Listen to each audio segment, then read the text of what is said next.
कब है सावन का पहला मंगला गौरी व्रत? भूल कर भी ना करें ये गलती। सावन का महीना आते ही चारों तरफ हरियाली, शिव भक्ति और त्योहारों की रौनक छा जाती है। इस पवित्र महीने में कई व्रत और त्योहार आते हैं, जिसमें मंगला गौरी व्रत भी बहुत ही खास माना जाता है। हिंदू धर्म के नियमों के अनुसार सावन के हर मंगलवार के दिन माँ मंगला गौरी यानी माता पार्वती की भी पूजा की जाती है। इस व्रत में माँ गौरी के साथ साथ भगवान शिव और गणेश जी की भी पूरे विधि विधान से पूजा होती है। इस साल 2026 में सावन का पहला मंगला गौरी व्रत 4 अगस्त को पड़ रहा है। यह दिन बहुत ही शुभ, क्योंकि इस दिन कई अच्छे योग बन रहे हैं। वैदिक पंचांग के हिसाब से देखो तो 4 अगस्त को सावन के कृष्ण पक्ष की षष्ठी तिथि होगी, जो रात के 10:03 तक रहेगी।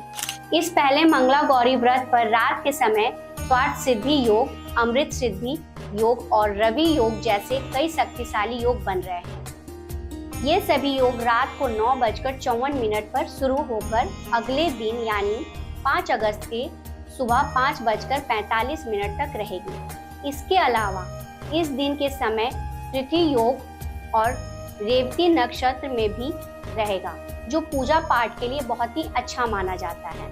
अगर बात करें पूजा की समय, तो आप सुबह 9:06 से लेकर दोपहर 2:08 तक के बीच आप कभी भी अपनी पूजा कर सकते हैं। इसके अलावा जो लोग शाम के व्रत या प्रदोष काल में पूजा करते हैं, वे शाम को 7:10 के बाद मंगला गौरी का पूजा कर सकते हैं। इस दिन सुबह ब्रह्म मुहूर्त और दोपहर के अभिजीत मुहूर्त का समय भी बहुत ही बढ़िया है। इस व्रत को लेकर सुहागिन महिलाएं के लिए एक बहुत ही खास नियम है। जिन लड़कियों की शादी इस साल हुई है और यह उनका पहला सावन है, उन्हें अपना यह पहला मंगला गौरी व्रत अपने मायके में ही रहकर करना चाहिए। मायके में ही माता की चौकी सजाकर पूजा करें। इसके बाद बाकी के 4 साल यह व्रत ससुराल में किया जाता है। शादी के बाद कम से कम 5 साल तक यह व्रत लगातार रखना बहुत ही जरूरी माना जाता है। सावन के इस पहले मंगला गौरी व्रत के दिन भद्रा और पंचांग का साया भी रहेगा, लेकिन डरने की कोई बात नहीं है, क्योंकि भद्रा का वास स्वर्ग लोक में है, इसलिए इसका बुरा असर इंसानों पर नहीं पड़ेगा। वही चोर पंचंग सुबह के रात तक रहेगा, जिसमें बस आपको अपने कीमती समय और गहनों की थोड़ी सावधानी रखनी पड़ेगी। सावन में मंगला गौरी व्रत करने से महिलाओं को अखंड सौभाग्य का वरदान मिलता है।